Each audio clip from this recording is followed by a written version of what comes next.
तालिब इल्म की जो करियर सिलेक्शन करते वक्त उनको किन चीज़ों पर गौर फिक्र करनी चाहिए सर, किस हिसाब से आगे फील्ड सेलेक्ट करें सर?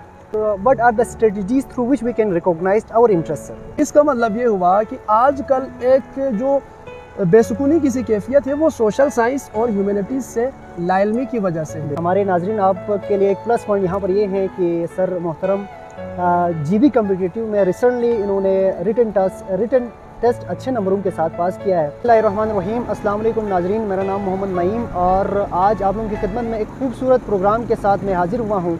आज मेरे साथ शरीक गुफ्तगू है पब्लिक स्कूल एंड कॉलेज के माहिनाज उस्ताद सर मुमताज़ साहब। अस्सलाम वालेकुम सर। वालेकुम अस्सलाम। कैसे हैं सर आप? खैरियत से हैं? शुक्र, आप सुनाएं। बहुत शुक्रिया सर, आपने हमारे इस प्रोग्राम में टाइम दिया। और नाजरीन, हम सबसे पहले सर की इंट्रोडक्शन करवाएंगे, इसके साथ साथ बच्चों की करियर सिलेक्शन के हवाले से और आगे मुस्तकबिल में उन्होंने क्या आगे किस फील्ड में जाना है। बहुत सारे तलबा व तलबात की जो जहनों में ऐसे सवालात होते हैं कि हम आगे जाके किस फील्ड में जाना है या इस फील्ड में हमारे इंटरेस्ट को कैसे पहचानते हैं, इसी हवाले से हम सवालात पूछेंगे। सबसे पहले सर आप अपना हमारे व्यूवर्स के लिए अपना इंट्रोडक्शन करें sir. Thank you so much बेटा, मैं शुक्रिया अदा करता हूँ आपका भी और पब्लिक स्कूल एंड कॉलेज करदू मीडिया टीम का भी। जैसा कि आपने इंट्रोडक्शन में बता दिया, मैं पाक स्टडीज़ का लेक्चरर हूँ पब्लिक स्कूल एंड कॉलेज करदू में। मैंने अपनी स्कूलिंग का आगाज़ अपने आबाई गाँव खपलू से किया, फिर उसके बाद matric public school and college करदू से, army public school and college, और एफएससी मैंने इसी कॉलेज से किया है, पब्लिक स्कूल एंड कॉलेज करदू से। फिर उसके बाद ग्रेजुएशन बीएस मैंने पॉलिटिकल साइंस मिनहाज यूनिवर्सिटी से किया और पंजाब यूनिवर्सिटी से एमफिल पाकिस्तान स्टडीज़ किया।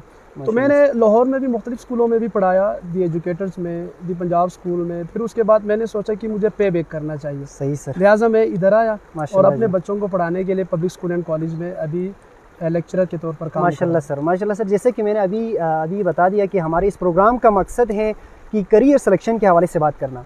तो सर आप ये बताएँ कि एक तालिब इल्म की जो करियर सिलेक्शन करते वक्त उनको किन चीज़ों पर गौर फिक्र करनी चाहिए सर, किस हिसाब से आगे फील्ड सेलेक्ट करें सर?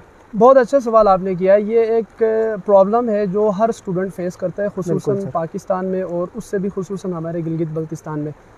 देखें, जब करियर सिलेक्शन की तरफ जब हम बात करते हैं तो उसमें चंद चीज़ें हैं जो कि मद्देनज़र रखना बहुत ज़रूरी है। बिल्कुल सर। सबसे पहले आप ये देखें कि आपका एप्टीट्यूड क्या है। सही सर। जब हम एप्टीट्यूड की बात करते हैं तो आपका शौक़ और आपकी इंटरेस्ट किस चीज़ में है। बिल्कुल सर। तो फॉर एग्ज़ाम्पल अगर आपकी इंटरेस्ट लिंग्विस्ट बनना है या आपके वालिदैन कहते नहीं बेटे आपने डॉक्टर बनना है, बिल्कुल सर, तो इसका मतलब ये हुआ कि आपका इंटरेस्ट कुछ और है, वालिदैन कुछ और चाहते हैं, तो आप 180 डिग्री में जाएंगे। देखिए, अल्लाह ताला ने हर इंसान को अलग-अलग खूबी से नवाजा है, तो हर स्टूडेंट में एक ऐसी खूबी पाई जाती है, पोटेंशियल, उसको एक्सप्लोर करने की ज़रूरत है। तो आप जिस फील्ड में आपकी एप्टीट्यूड है तो आप अपने वालिदैन को समझाइए कि इसके क्या नुकसानात हैं, क्या फ़ायदे हैं। Sir sorry for interruption sir, अभी देखें बहुत सारे स्टूडेंट्स को ये सुनने को मिलता है कि हम अपने शौक़ के हिसाब से आगे अपना फील्ड सेलेक्ट करें। सर मेरा सवाल ये है कि हम अपने शौक़ को कैसे पहचानें सर, और what are the strategies through which we can recognise our interest sir? हाँ जी, इससे पहले जो आपने बात की उसको मैं थोड़ा सा एक्सप्लेन करके दोबारा आपकी तरफ आ जाता हूँ। उसके बाद दूसरी बात आपकी पर्सनैलिटी और आपकी स्ट्रेंथ, कि आप किस चीज़ में शौक़ रखते हैं। सही सर।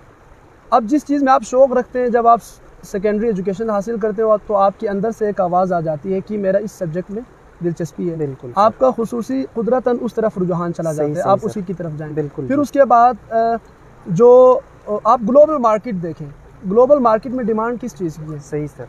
तो उसी के मुताबिक आपने कोई ऐसा सब्जेक्ट नहीं चूज़ करना है जो कि मुकम्मल डेड हो चुका है। बिल्कुल बिल्कुल। आपने उन सब्जेक्ट को ज़्यादा तरजीह देना है जो कि ग्लोबल मार्केट में भी जिसकी मांग हो। बिल्कुल। उसके बाद आप कैरियर काउंसलर से भी रब्ता कर सकते हैं और अपने पीयर्स फ्रेंड्स से भी मिल सकते हैं, वो आपको बता देंगे भाई यार आपकी जो इंटरेस्ट है वो इस तरफ है। बिल्कुल। अब जो आपने जो सवाल किया बहुत अच्छा सवाल है, इंटरेस्ट किस तरह डेवलप करें। देखिए, इंटरेस्ट डेवलप करने के लिए सबसे पहली जो बात है, आप थोड़ा सा ना स्लो डाउन हो जाएं। सही सर। ये बहुत फास्ट ट्रैक के साथ ज़माना आगे जा रहा है, साइंस और टेक्नोलॉजी का ज़माना है। सही सर। स्लो डाउन का मतलब ये है कि आप अपने दिमाग और जिस्म को थोड़ी देर मोहलत दे के आप सोचें। बिल्कुल कि मेरा तख्लीक का मकसद क्या है दुनिया में आने का। सही सर। और आप ज़िंदगी को सीरियस ले लें। जब आप ज़िंदगी को सीरियस ले लेंगे, अपने ऊपर गौर व फिक्र करेंगे, तो आपको आपके अंदर की जो एप्टीट्यूड या इंटरेस्ट है वो खुद ब खुद नज़र आएगा। उसके बाद दूसरी सबसे इम्पोर्टेंट बात है वो आप अपना खुद जासूस बने। बिल्कुल बिल्कुल। इसका मतलब ये है कि आप देखें भाई मुझ में क्या खूबियाँ हैं, क्या खामियाँ हैं। बिल्कुल सर। जो खूबियाँ हैं उसको अपनाने की कोशिश करें, जो खामियाँ हैं उसको दूर करने की कोशिश करें सर। अब खूबी जो आपकी इंटरेस्ट जिस चीज़ में ज़्यादा है उसमें ज़्यादातर आपकी खूबी होगी। सही सर।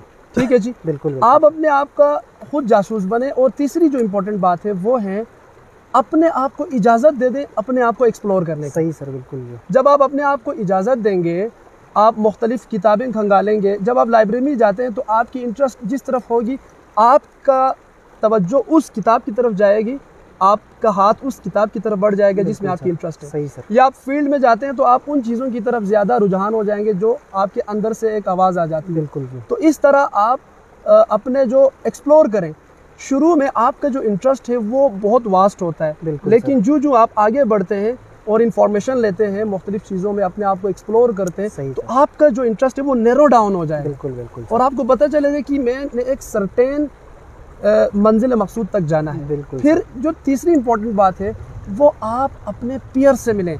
पेरेंट्स, आपके फ्रेंड्स, आपके क्लास फेलोज, वो आपको बता देंगे भाई यार आप इस चीज़ में बहुत ज़्यादा ज़बरदस्त किरदार अदा करते हैं, आपकी टॉकिंग अच्छी है, आपकी कम्युनिकेशन स्किल अच्छा है, आपकी लिखाई अच्छी है। सही सर। खुद ब खुद आपके पॉजिटिव के बारे में भी लोग कमेंट करेंगे और नेगेटिव के बारे में भी लोग कमेंट करेंगे, तो आपका इंटरेस्ट खुद ब खुद डेवलप होना स्टार्ट हो जाएगा। बहुत ज़बरदस्त सर आपने बात की। अभी आपने बात की कि यहाँ पर ये जो हम जैसे कि 21st सेंचुरी में हम जी रहे हैं और कि अभी जो 21st सेंचुरी को कहा जाता है कि साइंस एंड टेक्नोलॉजी का एरा, तो सर आप मुझे ये बताएं, क्योंकि आपका फील्ड भी ये है कि जो सोशल साइंस, सोशल सब्जेक्ट्स, तो मुझे आप ये बताएं सर साइंस और टेक्नोलॉजी के दौर में सोशल साइंस की क्या अहमियत है सर? बहुत ही ज़बरदस्त सवाल पूछा बेटा आपने। देखें, मैं नेचुरल साइंसेस को या साइंस और टेक्नोलॉजी को नेगेट नहीं कर रहा। बिल्कुल सर। जितना साइंस और टेक्नोलॉजी की इम्पोर्टेंस है उतना सोशल साइंस और ह्यूमैनिटीज़ की भी इम्पोर्टेंस है। सही सर। अब कोई सोचता है कि भाई सोशल साइंस की क्या अहमियत है। सही सर। ज़्यादातर टेक्नोलॉजी की तरफ जा रहे हैं, साइंस की तरफ जा रहे हैं, कंप्यूटर साइंस की तरफ जा रहे हैं। बिल्कुल सर। देखिए, मुआशरा साजी किस फील्ड से होता है?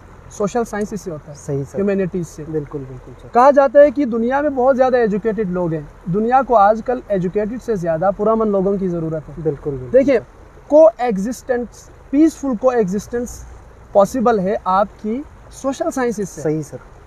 आपका मुआशरा साजी और आपकी जहन साजी, आपके इक़दार, ये तमाम चीज़ें ह्यूमैनिटीज़ और सोशल साइंस से रिलेटेड है। बिल्कुल। तो इसका मतलब ये हुआ कि आजकल एक जो बेसुकूनी किसी कैफियत है वो सोशल साइंस और ह्यूमैनिटीज़ से लाइल्मी की वजह से है। बिल्कुल। इसकी बहुत ज़्यादा अहमियत है। सही सर। अब इसी तरह हम देखें तो दुनिया में जितने भी लिटरेचर हैं या जितनी भी किताबें लिखी गई हैं वो ज़्यादातर सोशल साइंस वालों ने लिखी हैं। इवन कि आपके जो नेचुरल साइंसेस के, कंप्यूटर साइंस की जो किताबें हैं, फिजिक्स, केमिस्ट्री, बायोलॉजी, उनको ट्रांसलेट करने वाले भी ज़्यादातर सोशल साइंस के एक्सपर्ट्स हैं।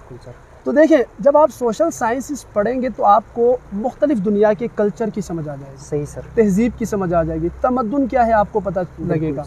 और जितने भी लॉ है, साइकोलॉजी है, सोशियोलॉजी है, एंथ्रोपोलॉजी है, पॉलिटिकल साइंस है, इंटरनेशनल रिलेशंस है, उर्दू है, इस्लामियात, ये तमाम चीज़ें ह्यूमैनिटीज़ और सोशल साइंसेस में आ जाती हैं। बहुत ज़बरदस्त सर।